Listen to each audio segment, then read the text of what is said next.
Hello दोस्तों, आपका बहुत बहुत स्वागत करते हैं AKY नीट सिस्टम में। तो हमने कल लेक्चर नंबर 6 ख़त्म कर लिया था। आज हम लेक्चर नंबर 7 स्टार्ट करेंगे और चैप्टर का हमारा नाम था cell the unit of life, जिसको हिंदी में बोलते हैं कोश का जीवन की इकाई। ठीक है।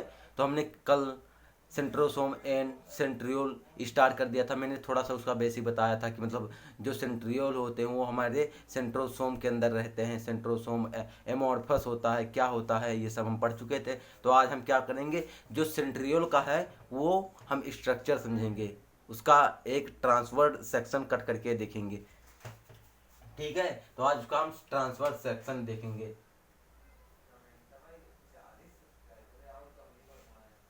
Transverse section of centriole. हम सेंट्रियोल का जो ट्रांसवर्स सेक्शन होता है उसको हम देखेंगे। मान लीजिए ये हमारा क्या है, सेंट्रियोल।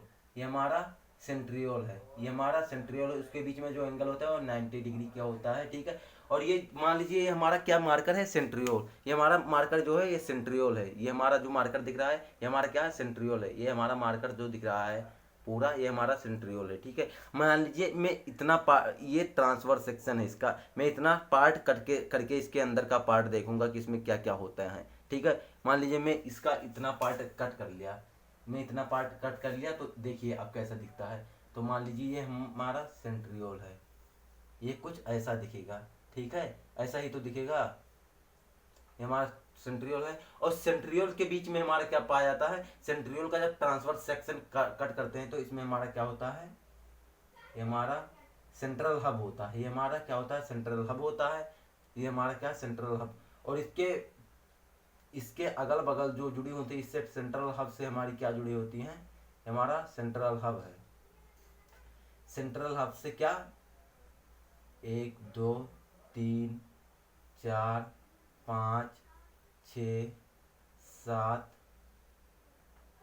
8 9, ये हमारी 9 जो है ये क्या है, रेडिकल स्पोक है। ये हमारी क्या है, रेडिकल स्पोक। ये रेडिकल स्पोक है। ये हमारी क्या है, रेडिकल स्कोप और स्कोप। और रेडिकल स्पोक के ऊपर क्या होता है, 3 वो होते हैं ट्रिपलेट। हमारे पेरीफेरल क्या होते हैं, माइक्रोट्यूब्यूल होती है। हमारे क्या है, पेरीफेरल माइक्रोट्यूब्यूल है। ये हमारे पेरीफेरल माइक्रोट्यूब्यूल हैं। ये पेरीफेरल माइक्रोट्यूब्यूल हैं, पेरीफेरल माइक्रोट्यूब्यूल हैं। ये हमारे क्या है, पेरीफेरल माइक्रोट्यूब्यूल एक दूसरे से जुड़े होते भाई। ये पेरीफेरल पेरीफेरल माइक्रोट्यूब्यूल हैं। ये हमारे क्या है, पेरीफेरल माइक्रोट्यूब्यूल। ये हमारे क्या है, पेरीफेरल माइक्रोट्यूब्यूल, पेरीफेरल माइक्रोट्यूब्यूल है। ठीक है। 1 2 3 4 5 6 7 8 9, ये हमारे रेडिकल स्कोप है। और ये हमारे क्या है, ये पेरीफेरल माइक्रोट्यूब्यूल हैं। मान लीजिए इसको ये B C A B C A B C A B C ये बी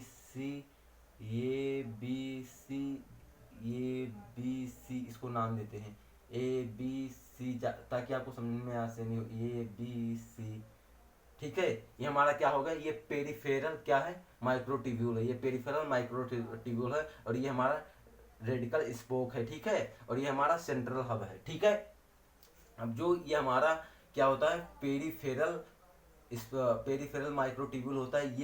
ये वाला पहला वाला सी से जुड़ा होता है, मतलब ये वाला सी से जुड़ा होता है। फिर ये सी वाला ये से जुड़ा होगा, ये वाला इस सी से जुड़ा होगा, ये वाला इस सी से, ये वाला इस सी से, ऐसे करके जुड़े होते हैं। ये सी से, ये सी से, ये सी से। ठीक है।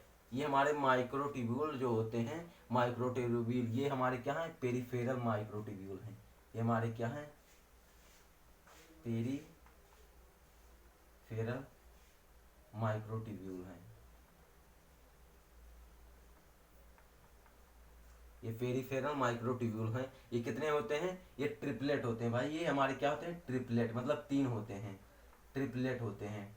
यानी ये माइक्रो जो हमारे पेरीफेरल माइक्रोट्यूब्यूल होते हैं हमारे क्या होते हैं, ट्रिपलेट, मतलब 3 होते हैं। और ये 3 कितने हैं, 9 बार हैं। तो अगर इसको हम मल्टीप्लाई कर देंगे, ट्रिपलेट मतलब 3, और कितने बार है, 9 बार है, तो 9 से अगर गुणा कर देंगे तो हमारी क्या हो जाएगा जी, 27। यानी हमारे जो ट्रिपलेट होते हैं पेरिफेरल माइक्रोट्यूब्यूल, ये कितने होते हैं, 27 होते हैं। ठीक है, ये जो पेरिफेरल माइक्रोट्यूब्यूल होते हैं क्या होते हैं, ट्रिपलेट होते हैं, और ट्रिपलेट होने के बावजूद भी ये 9 बार आते हैं, इसलिए हम ट्रिपलेट में 3 और 3 का मल्टीप्लाई जब 9 बार आया है तो 9 बार से कर देंगे तो हमारा क्या होगा, 27। यानी हमारे जो पेरिफेरल माइक्रोट्यूब्यूल जो होते हैं वो टोटल 27 नंबर में पाए जाते हैं, मतलब 27 पाए जाते हैं। ये हमारा क्या है, ये हमारा रेडिकल स्पोक है, ये हमारा क्या है,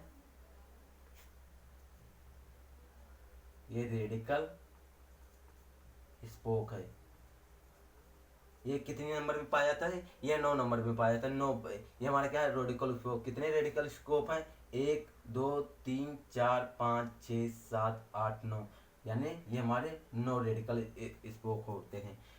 और ये हमारा क्या है, सेंट्रल हब। ये सारे रेडिकल स्पोक जो होते हैं ये सेंट्रल हब से जुड़े होते हैं। ये हमारा क्या है, सेंट्रल हब। ये किसका हम ट्रांसफर सेक्शन देख रहे हैं, ये हम सेंट्रियोल का जो है वो ट्रांसफर सेक्शन, ये हमारा क्या था, पूरा सेंट्रियोल, उसका जो ट्रांसफर सेक्शन है उसको कट करके हम देख रहे थे। ये हमारा क्या है, सेंट्रल हब। और सभी जो रेडिकल स्पोक होते हैं वो सेंट्रल हब से जुड़े होते हैं। ठीक है, ये हमारा हो गया। अब ये सेंट्रल हब होते क्या हैं, ये जो सेंट्रल हब होते हैं ये किससे बने होते हैं, इसको भी मिटा देते हैं।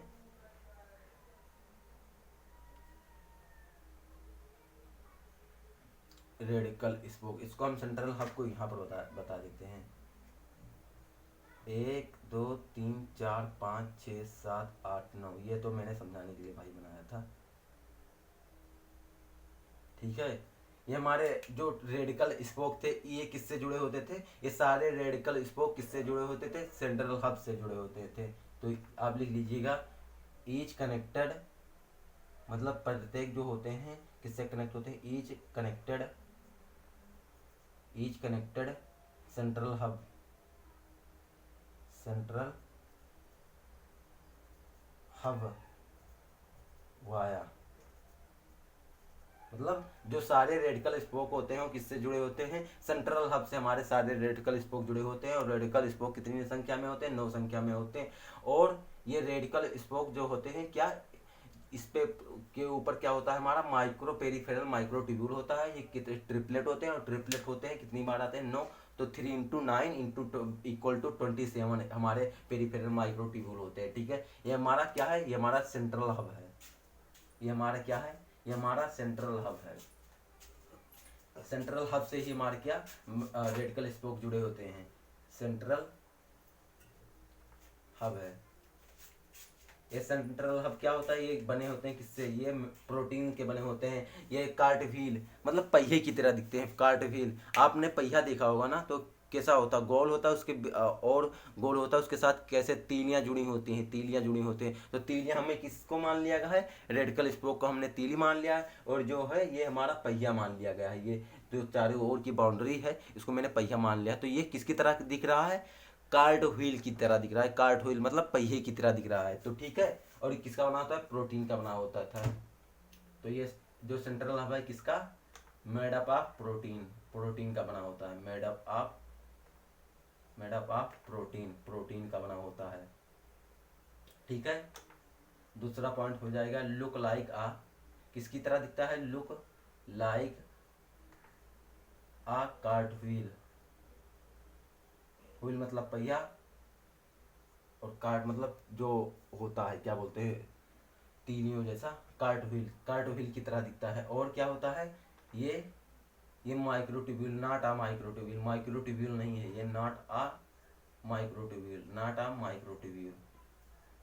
जैसे ये माइक्रोट्यूब्यूल है ना, तो आप इसको समझ के इसको माइक्रोट्यूब्यूल ना समझिए, नॉट आ माइक्रोट्यूब्यूल। ठीक है, नॉट आ माइक्रोट्यूब्यूल। ये हमारा क्या हो गया, transfer section of centriole, centriole का जो है ट्रांसफर सेक्शन हो गया। ये आप इसका स्क्रीनशॉट ले लीजिए।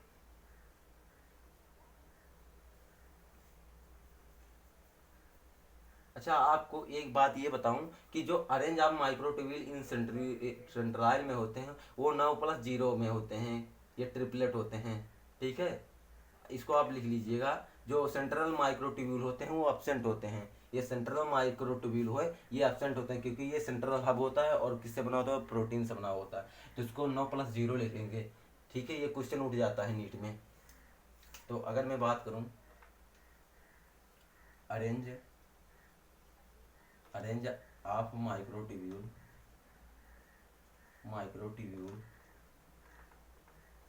Range of microtubule in centriole या सेंट्राइल बोले, सेंट्रियोल कितना होता है, arrange of microtubule in centriole कैसा होता है, 9+0 होता है। ठीक है, ये हमारा 9+0 होता है। ये कैसा होता है, 9 हमारा ट्रिपलेट होता है। मैंने पहले बताया कि ये हमारा क्या होता है, ट्रिपलेट होता है, यानी 3 होता है। और 0 हमारा क्या है, 0 हमारा जो है ये किसकी तरह है, हमारा है सेंट्रल हब, यानी सेंट्रल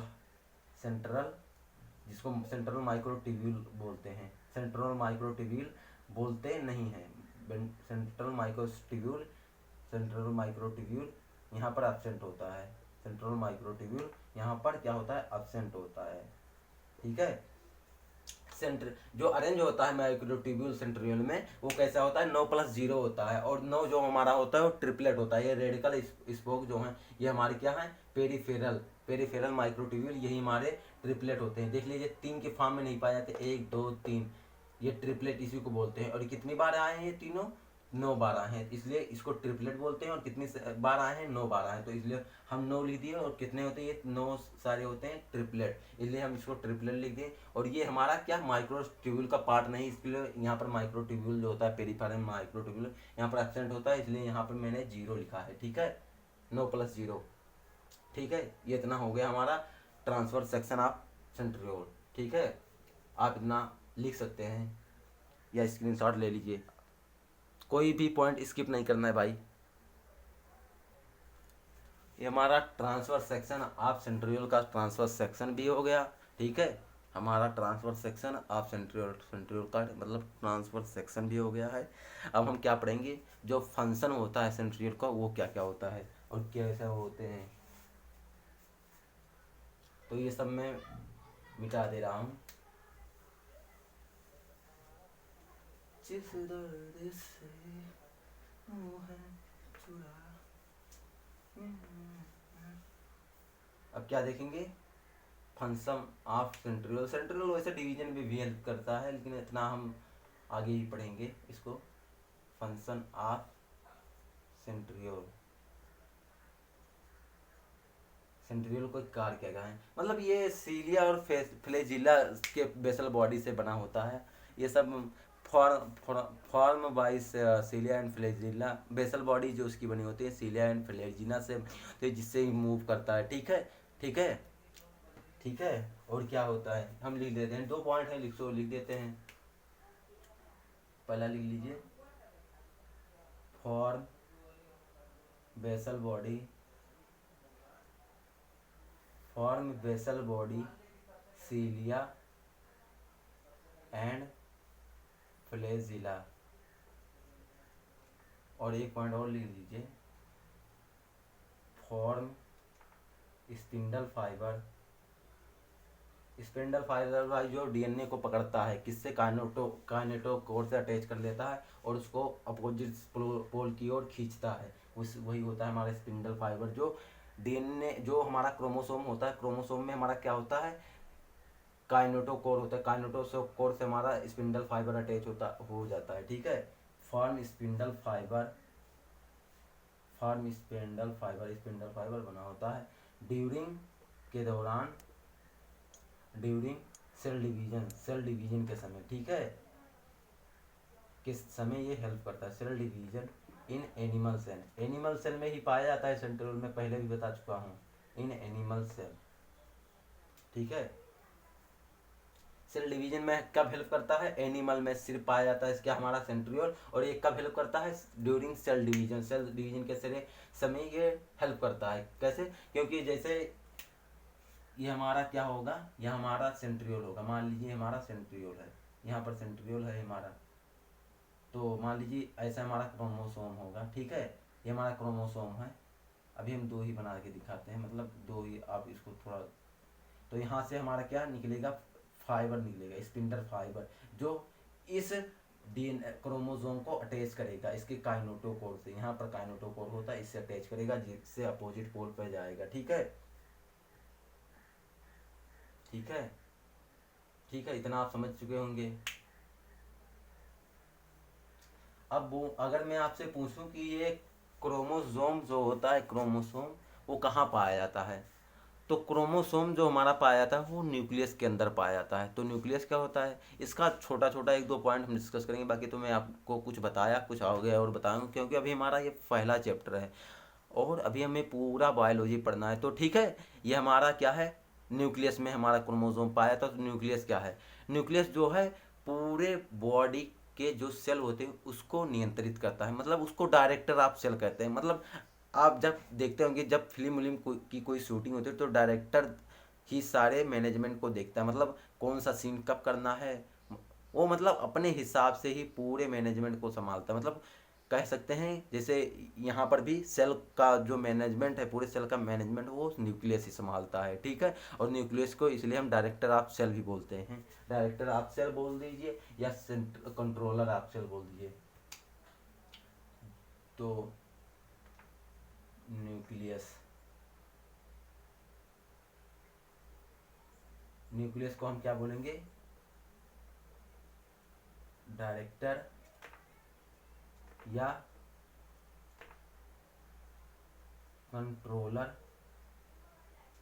ऑफ सेल, इसको डायरेक्टर या कंट्रोलर ऑफ सेल बोलेंगे। मतलब पूरे जो सेल को नियंत्रित करेगा वो हमारा क्या करेगा, सेल ही नियंत्रित करेगा। ठीक है, अब हम क्या पढ़ेंगे, जैसे हम मान लीजिए हमारा न्यूक्लियस है, ये हमारा न्यूक्लियस है,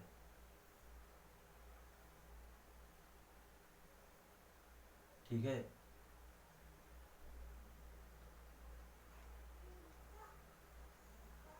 ये हमारा न्यूक्लियस, ये राउंड होता है और उसके अंदर हमारा जो है ये हमारा डीएनए है। ठीक है, ये हमारा डीएनए है, ये हमारा क्या है, डीएनए है। तो ये हमारा क्या है, ये हमारा जेनेटिक मटेरियल है, मटेरियल इनसाइड न्यूक्लियस। मतलब जो जेनेटिक मटेरियल होता है, जेनेटिक मटेरियल वो किसके inside the nucleus, genetic material inside the nucleus, मतलब न्यूक्लियस के अंदर ही हमारा जेनेटिक मटेरियल होता है। ठीक है, और क्या होता है, क्रोमेटिन नेम, जो इसको हम क्रोमेटिन भी बोलते हैं। तो क्रोमेटिन जो होता है, क्रोमेटिन क्रोमोसोम ये सब अलग होते हैं। तो जो क्रोमेटिन नेम दिया था, ये बताइए, क्रोमेटिन नेम जो दिया था वो हमारे फ्लेमिंग ने दिया था। ठीक है, फ्लेमिंग ने दिया था, जो क्रोमेटिन नेम किसने दिया था, गिवन बाय फ्लेमिंग। हमारे फ्लेमिंग ने क्रोमेटिन नेम दिया था। Chromatin stand by dye, chromatin को हम स्टैंड बाय डाई से स्टैंड करते हैं, मतलब डाई से हम रंग सकते हैं। मतलब जो क्रोमेटिन होता है इसको हम डाई से रंग सकते हैं। मतलब अगर हमारे पास कोई रंग है तो उससे हम, जो बायोलॉजिकल भाषा में उसको स्टैंड बोलते हैं, स्टैंड, STAINED, स्टैंड, मतलब उसको कलर कर सकते हैं। कलर किससे, डाई से, एक स्पेशल प्रकार की डाई होती है जिसे हम वहाँ पर पढ़ेंगे जेनेटिक्स में, अगार अगार। ठीक है, ठीक है, stand by basic dye, chromatin को स्टैंड करते हैं, मतलब रंग कर सकते हैं, स्टैंड बाई बेसिक डाई। ठीक है, ये हमारा हो गया न्यूक्लियस और ये हमारा हो गया क्रोमेटिन। ठीक है, ये हमारा न्यूक्लियस है। थोड़ा स्ट्रक्चर मेरे से सही तरीके से नहीं बन पा रहा है। अभी जैसे मैं ये सेल ये रहा होगा ना, सेल, ये हमारा सेल रहा होगा, सेल के अंदर ही हमारा न्यूक्लियस रहा होगा। तो ये मान लीजिए ह्यूमन सेल है, ये ह्यूमन सेल के अंदर, एक सेल के अंदर एक ही न्यूक्लियस पाया जाता है। लेकिन कुछ ऐसी सेल भी होते हैं जिसमें एक सेल के अंदर दो न्यूक्लियस पाए जाते हैं, किसी में एक न्यूक्लियस पाया जाता है, किसी में 2 से ज़्यादा न्यूक्लियस पाए जाते हैं, किसी में न्यूक्लियस पाया ही नहीं जाता है। ठीक है, तो हम पढ़ेंगे कि अब हम क्या पढ़ेंगे, स्क्रीनशॉट लेना हो तो ले लीजिए, वरना हम इसको मिटाते हैं। बोतल है सूल दिए कि बोलो सुकून दिए कि जरा कोई मुकाबला नहीं कि बोलो सुकून दिए।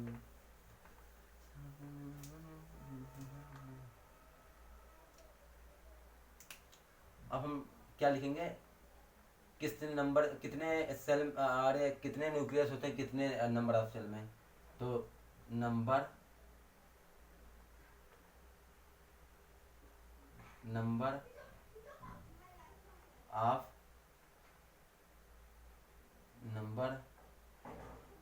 ऑफ न्यूक्लियस पर सेल, ठीक है।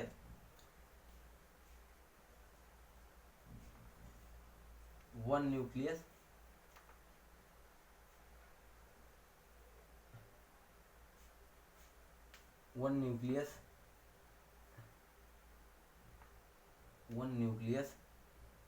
पर सेल, एक सेल में एक न्यूक्लियस, तो इसका हम क्या बोलेंगे, इसका जो इसको हम क्या बोलेंगे, यूनिसेलुलर। यानी आप देखेंगे कि most of the eukaryotic cell में ऐसा ही होता है कि एक सेल में एक ही न्यूक्लियस पाया जाता है, मोस्ट ऑफ द सेल, तो इसको हम यूनिसेलुलर बोलते हैं। यानी इसका एक जो एग्जांपल हो जाएगा, most of the eukaryotic cell, most of the eukaryotic cell, ज़्यादातर यूकेरियोटिक सेल में ऐसा होता है कि एक सेल में एक ही न्यूक्लियस पाया जाता है। ये हमारा पहला हो गया। दूसरा, टू न्यूक्लियस पर सेल, जिसको हम क्या बोलेंगे, बाई न्यूक्लियस, इसको हम बोलेंगे बाई न्यूक्लियस, इसको हम बाई न्यूक्लियस बोलेंगे। इसका जो एग्जाम्पल हो जाएगा, आपने एक एग्जाम्पल पढ़ा होगा पैरामीशियम। पैरामीशियम हमारा क्या होता है, स्लीपर शेप का होता है, मतलब चप्पल के आकार का होता है, इस तरह उसका शेप होता है। अरे मेरे से ठीक से बन नहीं रहा है भाई, मतलब स्लीपर हमारा कैसा होता है, ऐसे होता है ना, मतलब ठीक से, ठीक है, ऐसे होता है हमारा, ये हमारा पैरामीशियम है। ठीक है, पैरामीशियम का शेप जो होता है वो स्लीपर शेप का होता है, माने चप्पल का आकार का होता है, चप्पल के आकार का होता है। जो पैरामीशियम है उसके प्रत्येक सेल में 2 न्यूक्लियस पाया जाता है, मतलब एक कोशिका में 2 केंद्रक पाया जाएगा। तो इसका एग्जाम्पल क्या हो जाएगा, EXP, मतलब एग्जाम्पल जो होगा वो हमारा पैरामीशियम होगा, पैरामीशियम।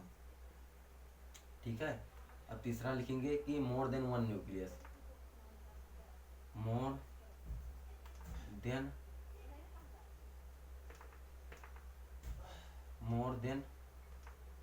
मल्टी न्यूक्लियट,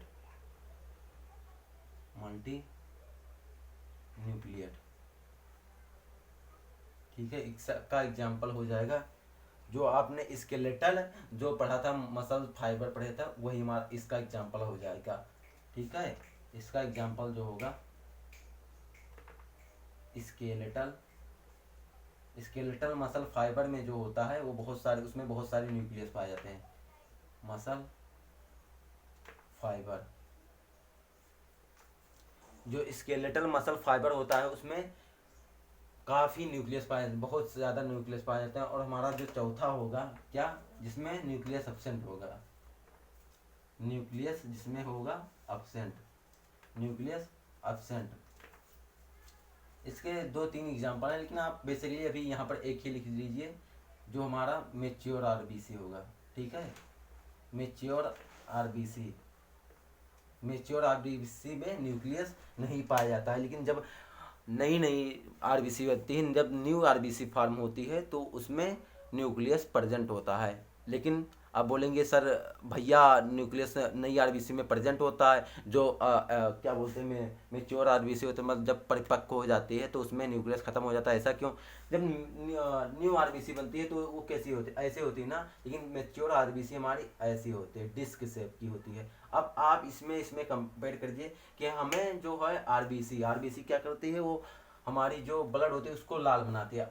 लाल बनाने के साथ वो क्या करती है, ऑक्सीजन को रिसीव करती है और अदर बॉडी पार्ट तक जाके ऑक्सीजन सप्लाई करती है। मान लीजिए ये एक मतलब हमारा क्या है, ये हमारा न्यू आरबीसी है, ये हमारा न्यू आरबीसी है, ये हमारा मेच्योर आरबीसी है। तो इसमें न्यूक्लियस है, इसमें न्यूक्लियस एब्सेंट नहीं है। ये न्यूक्लियस धीरे धीरे ये खत्म हो जाता है, जिसका इसका शेप डिस्क शेप हो जाता है, जिससे इसके तुलना में यहाँ पर ज़्यादा ऑक्सीजन आ जाता है। तो ज़्यादा ऑक्सीजन आएगा तो हमारे बॉडी पार्ट तक ज़्यादा ऑक्सीजन पहुँचेगा, जिससे हमें एनर्जी जो होगी ज़्यादा मिलेगी। क्यों? क्योंकि जब हम ज़्यादा ऑक्सीजन रहेगा तो ज़्यादा जल्दी से हमारा जो भोजन होगा वो पाचन होगा, मतलब डाइजेस्ट होगा। ठीक है, इसलिए ये न्यूक्लियस गायब हो जाता है, जिससे इसका शेप डिस्क हो जाता है, जिससे ज़्यादा ऑक्सीजन सप्लाई कर पाती है ये न्यूक्लियस। ठीक है, ये सब यहाँ का टॉपिक नहीं था, फिर भी मैंने आपको बता दिया। ठीक है, मेच्योर आरबीसी में नहीं पाया, सिर्फ ट्यूब सेल भी हो गया, आप फ्लोइंग, ये सब भी लिख सकते हैं, लेकिन अभी यहाँ पर जरूरी नहीं है। ठीक है, आप इतना लिखिए या इसकी स्क्रीनशॉट लीजिए। ये हमारा हो गया था कि कितने एक सेल में कितने न्यूक्लियर पाए जाते हैं, हमारा हो गया था। एक हो गया जो यूनि न्यूक्लियर होता है वो हमारा क्या हो गया, यूकेरियोटिक हो गया। बायो न्यूक्लियर का एग्जांपल जो हो गया वो हमारा पैरामीशियम हो गया। लाइट क्यों बंद हो गई भाई?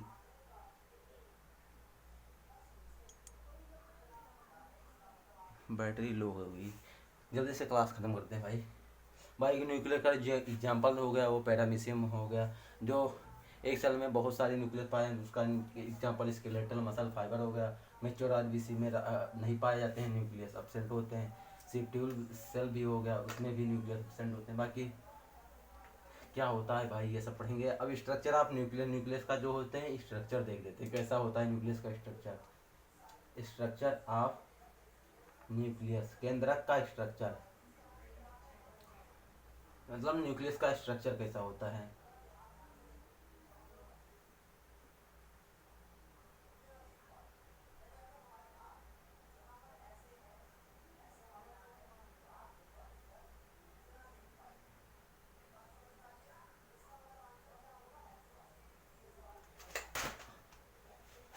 जो हमारा न्यूक्लियस का स्ट्रक्चर कैसा होता है ये हम देखेंगे। सही से स्ट्रक्चर बन नहीं पा रहा है भाई। अब हम क्या पढ़ेंगे, स्ट्रक्चर ऑफ न्यूक्लियस, मतलब न्यूक्लियस का स्ट्रक्चर पढ़ेंगे। ये हमारा क्या हो गया, मान लीजिए स्ट्रक्चर ऑफ न्यूक्लियस का हम पढ़ेंगे। मान लीजिए यहाँ पर हमारा क्या होता है, इसके अंदर हमारा बड़ा होता है। न्यूक्लियस के अंदर क्या होगा, जैसे सेल के अंदर जो द्रव पाया जाता था तो क्या बोलते थे उसको, हम साइटोप्लाज्म बोलते थे, हिंदी में कोशिका द्रव बोलते थे। साइटो का मतलब होता है सेल और प्लाज्म मतलब होता है द्रव। द्रव कैसा होता है, वो होता है अर्ध तरलीय, मतलब ना सॉलिड में ना लिक्विड में, अर्ध तरलीय होता है, जैसे हमारा चाशनी होता है जिस। ठीक है, और ये हमारा जो न्यूक्लियस के अंदर होगा वो भी प्लाज्म होगा, कोई ना कोई, मतलब कोई ना कोई द्रव होगा। तो उस सेल के अंदर था तो उसको साइटोप्लाज्म बोलते थे, क्योंकि साइटो मतलब सेल होता था। यहाँ पर न्यूक्लियस के अंदर है तो यहाँ पर हम न्यूक्लियोप्लाज्म बोल देंगे। तो इसके अंदर क्या होता है, न्यूक्लियोप्लाज्म, ये हमारा न्यूक्लियोप्लाज्म होता है। ठीक है, अब न्यूक्लियोप्लाज्म के अंदर क्या होता है हमारा, ये हमारा क्या है, आउटर मेम्ब्रेन है। ये हमारा न्यूक्लियस का जो है ये आउटर मेम्ब्रेन, न्यूक्लियस का ये आउटर मेम्ब्रेन है, यानी बाहरी परत है, बाहरी झिल्ली, आउटर मेम्ब्रेन है। ठीक है, ये हमारा आउटर मेम्ब्रेन है। ये हमारा क्या है, इनर मेम्ब्रेन, इनर मेम्ब्रेन है। ठीक है, मेम्ब्रेन है, ये हमारा इनर मेम्ब्रेन है। ठीक है, ये हमारा क्या है, ये हमारा न्यूक्लियर पोर है, जो इसके बीच में गैप है, ये हमारा जो गैप वाला पार्ट है ये हमारा क्या है, न्यूक्लियर पोर, इसको हम बोलते हैं न्यूक्लियर पोर, न्यूक्लियर पोर, इसको हम बोलते हैं न्यूक्लियर पोर। और इसके इसके जो आउटर और इनर मेम्ब्रेन के बीच में जो गैप है, ये इन दोनों के बीच के गैप को हम क्या बोलते हैं, इनर और आउटर मेम्ब्रेन के बीच के गैप को हम क्या बोलते हैं? इसके हम गैप को क्या बोलते हैं? हम पेरी न्यूक्लियर स्पेस बोलते हैं। इसके हम पेरी न्यूक्लियर स्पेस बोलते हैं। मतलब जो आउटर और इनर मेम्ब्रेन होती है उसके जो बीच में जो स्पेस होता है उसको हम क्या बोल देंगे? Perinuclear space. जैसे ये हमारा आउटर न्यूक्लियस है और न्यूक्लियस के अंदर जो ये हमारा आउटर मेम्ब्रेन है, ये हमारा आउटर मेम्ब्रेन है, मार्कर हमारा आउटर मेम्ब्रेन, पेन हमारा इनर मेम्ब्रेन, ये मान लीजिए है। और इसके बीच में ये जो गैप है जिसमें मेरी उंगली ये गई हुई है, इसके बीच में ये गैप है, इसी बीच के गैप को, इनर और आउटर मेम्ब्रेन के बीच के गैप को पेरी न्यूक्लियर स्पेस बोलते हैं। अब मान लीजिए ये दो न्यूक्लियस है, उसका स्ट्रक्चर बीच में खाली है, ये हम चारों ओर से है, उस बीच में ये खाली, इसको हम क्या बोलेंगे? Nuclear port. ठीक है, आप समझ चुके होंगे ना? ठीक है, इतना आपको समझ आ गया होगा। अब देख लीजिए इसके अंदर जो होता है डीएनए होता है, डीएनए होता है। ठीक है, ये हमारा न्यूक्लियस हो गया, न्यूक्लियस। ये हमारा क्या है? न्यूक्लियस। ये हमारा क्या है? न्यूक्लियस। ये हमारा क्या है? न्यूक्लियस। अब देख लीजिए न्यूक्लियस जब है तो यहाँ पर मान लीजिए कोई हमारा डीएनए है, क्या है? मेरा ये डीएनए है, क्या है? ये डीएनए है। जब ये डीएनए ट्रांसक्रिप्शन करता है, डीएनए क्या करेगा? यहाँ पर ट्रांसक्रिप्शन करेगा, ट्रांसक्रिप्शन मतलब अनुलेखन करेगा। ठीक है, हमारे पास ट्रांसक्रिप्शन करेगा तो यहाँ पर क्या बनेगा? हमारा आरएनए बनेगा। मतलब अनुलेखन विधि मतलब ट्रांसक्रिप्शन प्रोसेस द्वारा ही हमारा डीएनए है आरएनए में कन्वर्ट होता है। अब ये आरएनए क्या करेगा? ये आरएनए हमारा, ये जो आरएनए है हमारा बाहर जाएगा, यहाँ मतलब न्यूक्लियस से बाहर जाएगा और ये आरएनए क्या बनाएगा? यहाँ आउट हो जाता है। मतलब न्यूक्लियस हमारा क्या हो, मतलब आरएनए हमारा, ये आरएनए ट्रांसलेशन करने के लिए आउट जाता है, मतलब बाहर जाता है। किसके अंदर? न्यूक्लियस के अंदर, न्यूक्लियस के बाहर जाता है। और ये जब आउट जाता है तो ये हमारा आरएनए क्या है? बाहर आ गया। ये हमारा आरएनए है, ये हमारा आरएनए न्यूक्लियस के बाहर जब आ जाता है तो ये क्या करता है?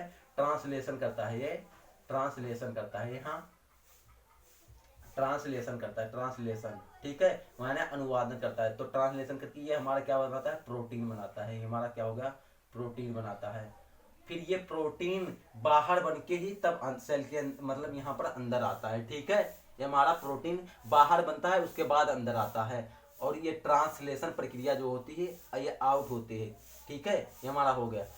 ठीक है, ये हमारा हो गया। ठीक है, और उसके बाद हम क्या पढ़ेंगे? ये हमारा इतना चीज हो गया ना, तो आप इतना नोट कर लीजिए। उसके बाद मैं इसको बताता हूँ। ये हमारा क्या हो जाता है? ये जैसे साइटोप्लाज्म, तो साइटो मतलब सेल और प्लाज्म मतलब द्रव, यानी कोशिका द्रव। और ये प्लाज्म क्या होता है? जब न्यूक्लियस के अंदर है तो इसको हम क्या बोलेंगे? न्यूक्लियोप्लाज्म।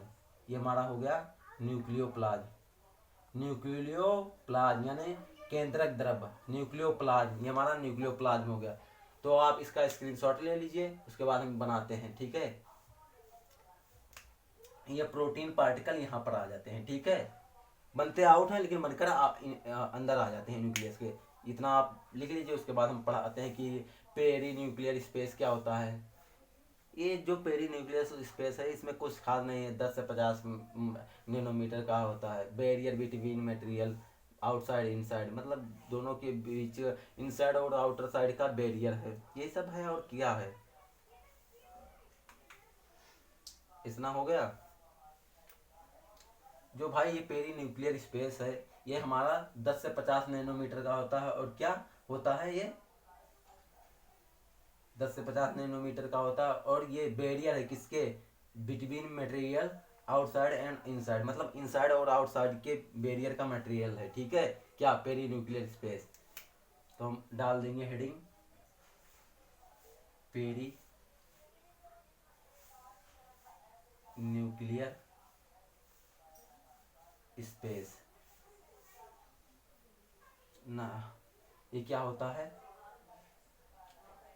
10 से 50 नैनोमीटर का होता है। ठीक है, अब 1 नैनोमीटर बराबर क्या होता है भाई? 1 नैनोमीटर जो बराबर होता है, 1 नैनोमीटर बराबर होता है हमारा 10⁻⁹ मीटर। ठीक है, ये पेरी न्यूक्लियर स्पेस जो होता है कितना कम होता है, आप खुद ही तुलना करिए, 10 से 50 नैनोमीटर का होता है। और क्या होता है ये, from barrier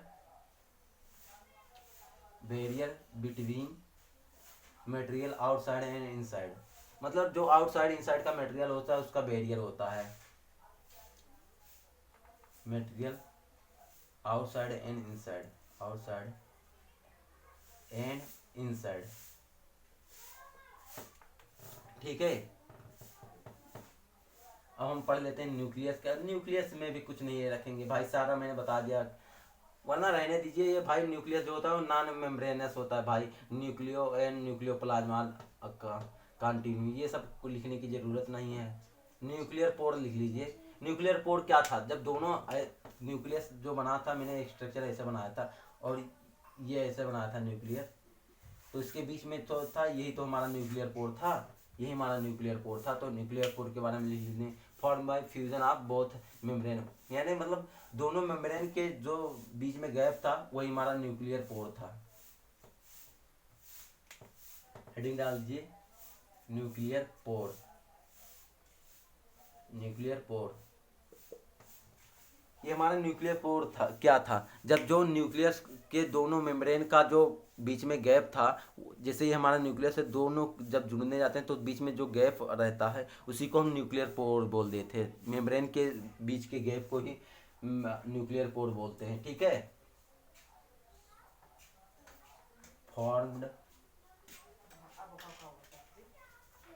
formed by the fusion of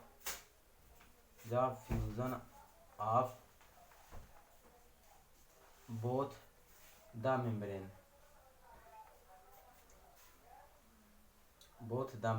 ठीक है। दोनों मेम्ब्रेन के बीच जो गैप होता है वही हमारा होता है क्या, nuclear pore.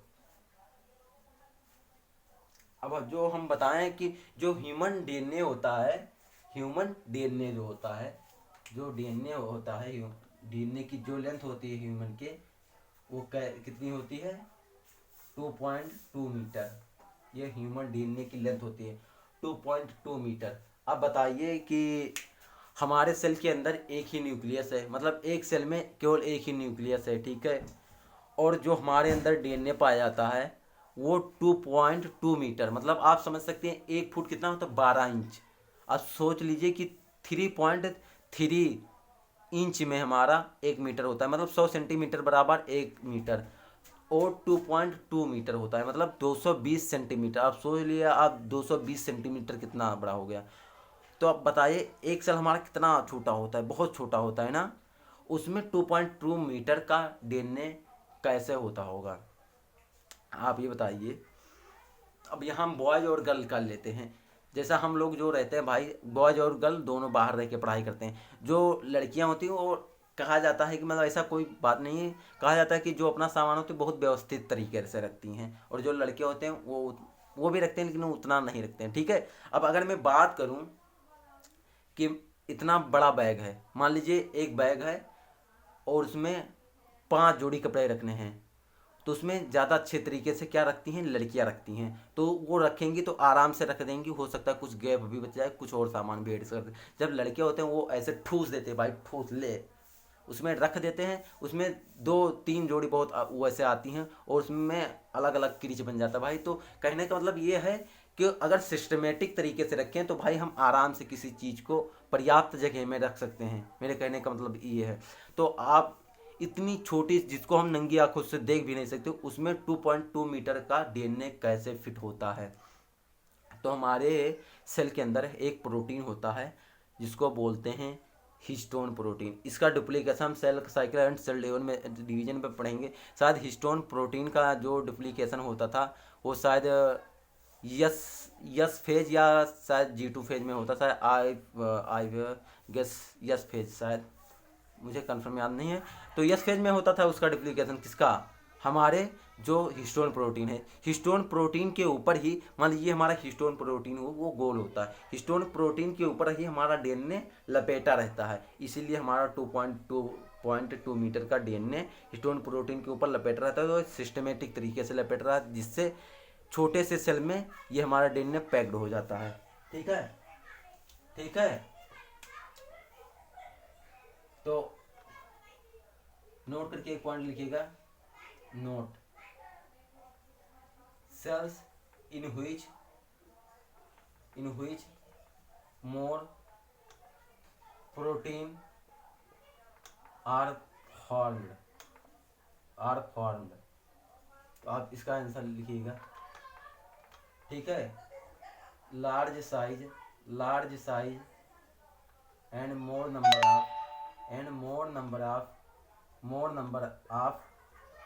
Of nucleus present. ठीक है, प्रेजेंट। ठीक है, more number of nucleus present. अब बताइए, जो डीएनए की लेंथ है वो 2.2 मीटर है। अब इतना आप लिख लीजिए, उसके बाद मैं बताता हूँ। ये स्क्रीनशॉट लीजिए या लिख लीजिए, वीडियो को पॉज कर लीजिए जहाँ लिख ना पाए भैया। तो अब मैं बताता हूँ। ये मान लीजिए, ये हमारा क्या है, डीएनए की जो लेंथ होती है, डीएनए लेंथ जो होती है वो कितनी होती है, ये 2.2 मीटर। ठीक है, ये हमारी डीएनए की लेंथ होती है 2.2 मीटर। अब बताइए, ये हमारा क्या है, ये हमारा हिस्टोन प्रोटीन है, और डीएनए हमारा कितना होता है 2.2 मीटर। तो ये मान लीजिए डीएनए है, मैं इसको लपेट रहा हूँ हिस्टोन प्रोटीन के ऊपर, ऐसे मैं लपेट रहा हूँ। तो ये बहुत सिस्टमेटिक तरीके से लपेटा जा रहा है। हो सकता है मेरा स्ट्रक्चर मतलब फिगर अच्छा नहीं आ रहा है, लेकिन समझाने का तरीका है जो बहुत अच्छा है। ये हमारा डीएनए है, और डीएनए को मैं जब ये हमारा क्या है, हिस्टोन प्रोटीन के ऊपर जब लपेट रहा हूँ तो काफ़ी अच्छे से लपेटा जा रहा है। इसलिए 2.2 मीटर का डीएनए हमारे छोटी सी सेल में बहुत ही सीमा अच्छे से लपेटा रहता है, इसलिए हिस्टोन प्रोटीन के ऊपर, तभी हमारा अच्छे से पैक हो पाता है। ठीक है, अगर मैं बात करूं, अगर ज़्यादा नंबर में आप हिस्टोन प्रोटीन होंगे किसी सेल में, ज़्यादा नंबर ऑफ हिस्टोन प्रोटीन होंगे तो ज़्यादा डीएनए होंगे तो ज़्यादा हमारा क्या ट्रांसलेशन प्रोसेस होगी, जिससे हमारा ज़्यादा प्रोटीन बनेगा। ठीक है, तो आप मान लीजिए मोर nucleus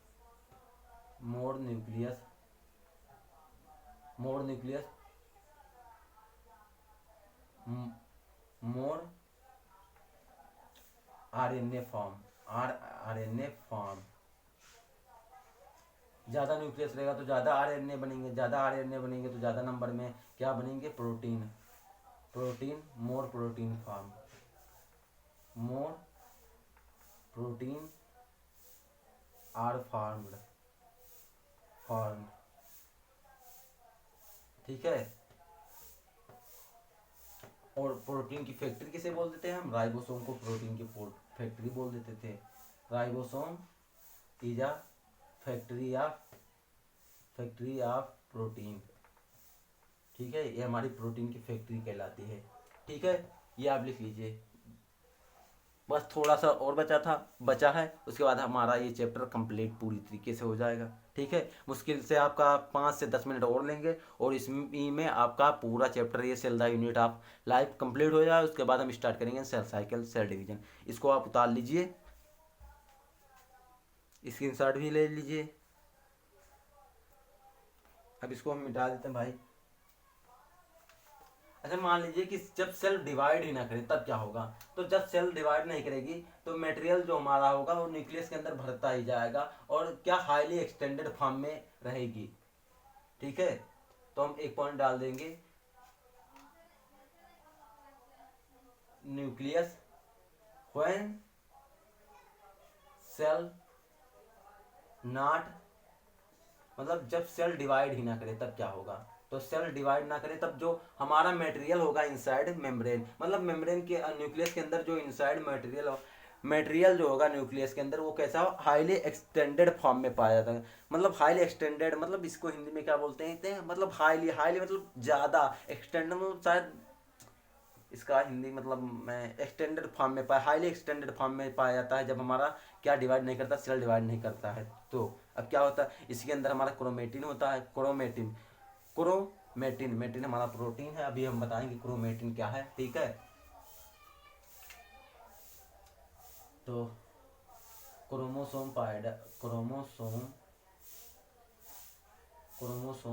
fibre fibre material inside material inside material inside nucleus. Nucleus के अंदर जो मटेरियल होगा क्या होगा, परजेंट। परजेंट एक मिनट भाई, इसके अंदर मैं थोड़ा इनकी ऐड कर लूँ।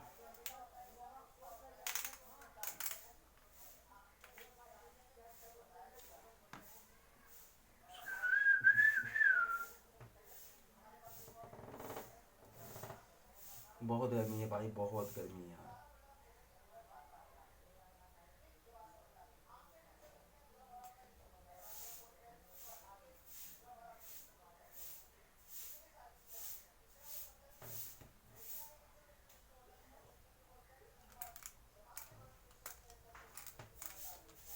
तो हाईली एक्सटेंडेड फॉर्म में पाए जाते हैं क्या, जब chromosome fibre material inside nucleus क्या प्रेजेंट होता है, present present in highly extended form, extended form. जब हाईली एक्सटेंडेड फॉर्म में पाए जाते हैं क्या, क्रोमेटिन फाइबर इनसाइड न्यूक्लियस। ठीक है, तब क्या होता है, मान लीजिए ये हमारा क्या है, न्यूक्लियस है। ठीक है, इसके अंदर हमारा क्या है, ये हमारे क्रोमेटिन है, ये हमारे क्या क्रोमेटिन है। ठीक है, ये हमारे क्रोमेटिन है, ये क्या है, क्रोमेटिन,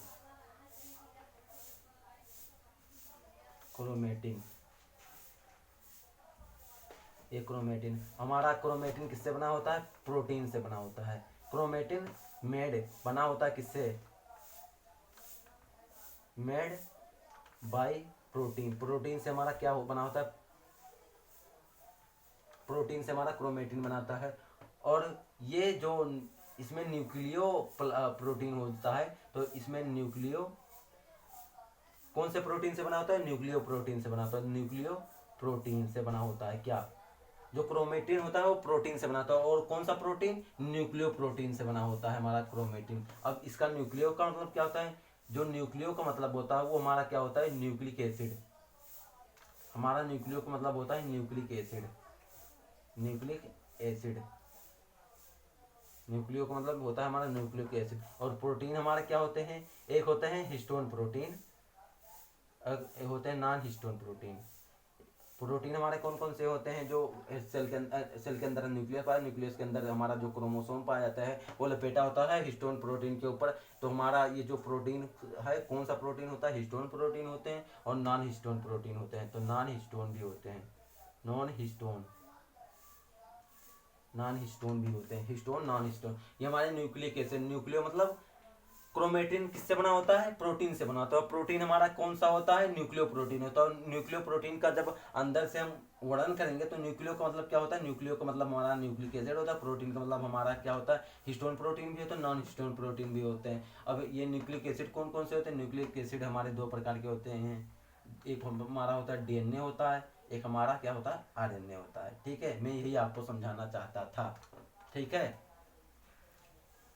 न्यूक्लियस के अंदर हमारा क्या पाया जाता है, क्रोमेटिन पाया जाता है। क्रोमेटिन किसका बना होता है, ये प्रोटीन का बना होता है। कौन से प्रोटीन का बना होता है, न्यूक्लियो प्रोटीन का बना होता है। न्यूक्लियो प्रोटीन का मतलब क्या होता है, अगर मैं इसको अलग अलग करूं तो न्यूक्लियो प्रोटीन मतलब न्यूक्लियो और प्रोटीन। न्यूक्लियो मतलब जो हमारा होता है क्या होता है, न्यूक्लिक एसिड होता है। और न्यूक्लिक एसिड दो प्रकार के होते हैं, एक हमारा डीएनए होता है, एक हमारा आरएनए होता है। एक हम न्यूक्लियो का मतलब मैंने समझा था। अब प्रोटीन बचा, तो प्रोटीन मतलब हमारे दो प्रोटीन, हिस्टोन प्रोटीन और नॉन हिस्टोन प्रोटीन। ठीक है, बस इतना ही था। अब हम न्यूक्लियस बताएंगे क्या होता है न्यूक्लियस।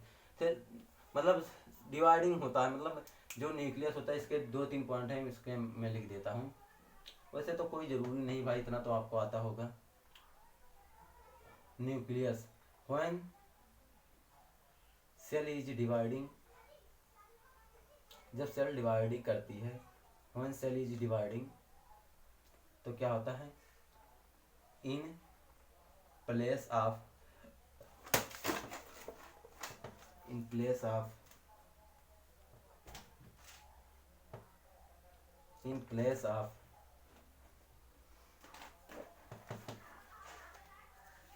in place of,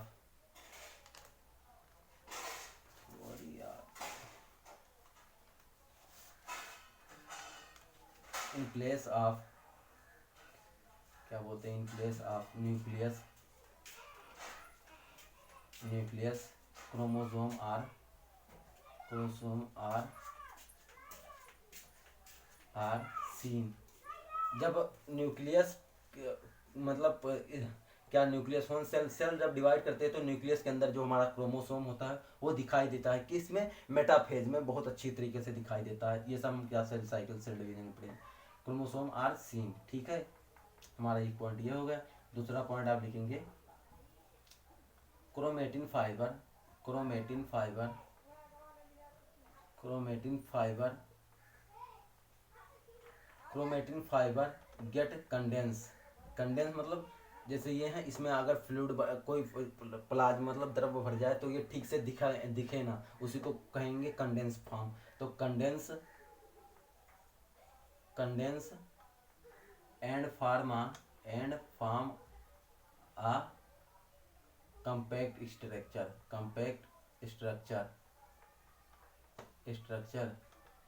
ठीक है।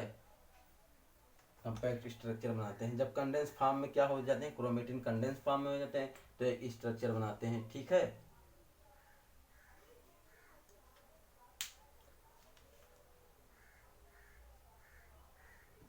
जब कंडेंस फॉर्म में क्या हो जाते हैं, क्रोमेटिन फाइबर कंडेंस फॉर्म में हो जाता है, एक कॉम्प्लेक्स स्ट्रक्चर बनाते हैं। अब कंडेंस फॉर्म क्या है, मान लीजिए हमारा क्रोमोसोम है, ये हमारा न्यूक्लियस है, न्यूक्लियस के अंदर है हमारा क्रोमोसोम है। इसी के अंदर हम ऐसा लिक्विड भर दें, एक सा द्रव भर दें जिससे ये जो क्रोमोसोम है ये ठीक तरह से आपको विजुअल ना हो पाए, ठीक तरह से आपको दिख ना पाए, इसलिए इसको यही इसका कंडेंस फॉर्म कहलाएगा। मतलब कोई भी चीज़ क्रोमोसोम जो है न्यूक्लियस के अंदर वो ठीक से दिख ना पाए, विजुअल ना हो पाए, इसी को बोल लेते हैं कंडेंस फॉर्म, ठीक है। और सबसे अच्छा अगर क्रोमोसोम की स्टडी करनी है आप मेटाफेज देखेंगे, ठीक है। इसको हम यहाँ पर मिटा देते हैं, हेडिंग लेना। अब स्ट्रक्चर ऑफ क्रोमोसोम हम पढ़ेंगे, ठीक है।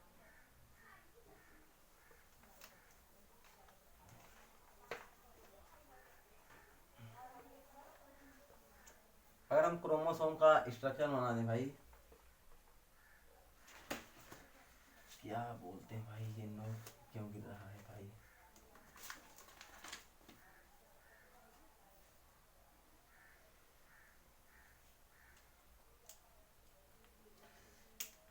अगर मैं क्रोमोसोम का स्ट्रक्चर बनाऊं, स्ट्रक्चर ऑफ क्रोमोसोम,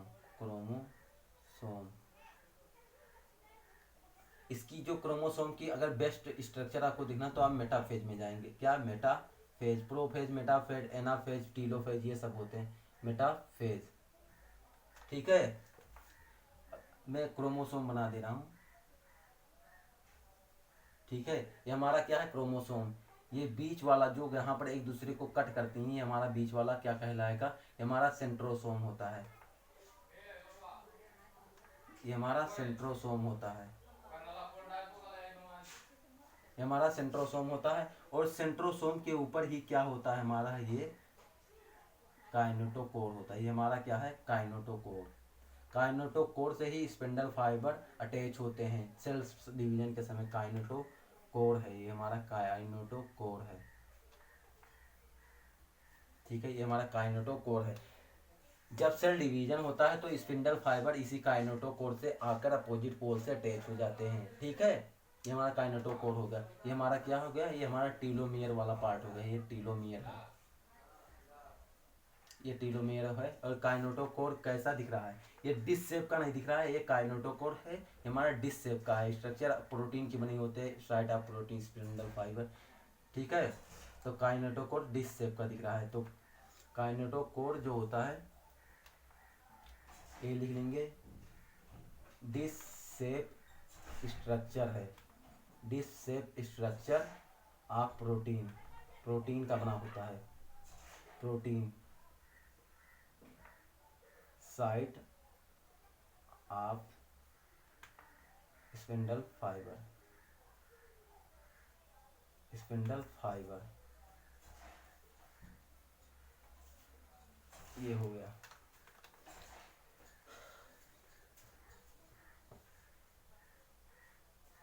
अगर मैं एक बात और करूं, एक आप नोट करके एक पॉइंट लिखिएगा, इतना आप लिख लीजिए या हेडिंग इसका उतार लीजिए, इसको लिखिए, स्क्रीनशॉट लीजिए जल्दी से।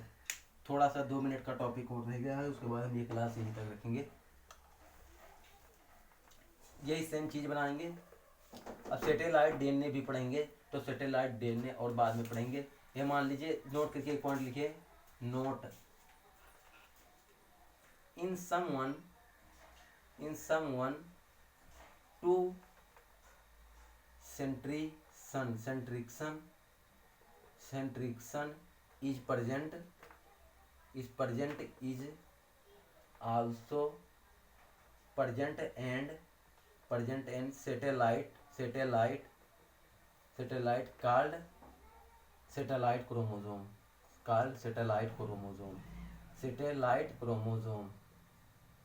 satellite chromosome. ठीक है। अब सैटेलाइट क्रोमोसोम क्या होते हैं, ये मान लीजिए हमारा कोई क्रोमोसोम हो गया, ठीक है, ये हमारा क्रोमोसोम हो गया, तो इसके ऊपर जो होता है यहाँ पर एक बध जाते हैं, ऊपर एक क्रोमोसोम, मतलब यही एक ही क्रोमोसोम होता है। तो ये मान लीजिए हमारा क्या होगा, ये हमारा हो गया, जो हो गया काइनेटोकोर हो गया, क्या काइनेटोकोर नहीं, सेंट्रोसोम हो गया, ये हमारा सेंट्रोसोम हो गया। इसके ऊपर जो होता है ये हमारा काइनेटोकोर ही हो गया, एक काइनेटोकोर हो गया स्पिंडल से कोतला। और यही जो हमारा होता है, यही हमारा क्या होता है, सैटेलाइट DNA होता है, सैटेलाइट क्रोमोसोम जिसको बोलते हैं, सैटेलाइट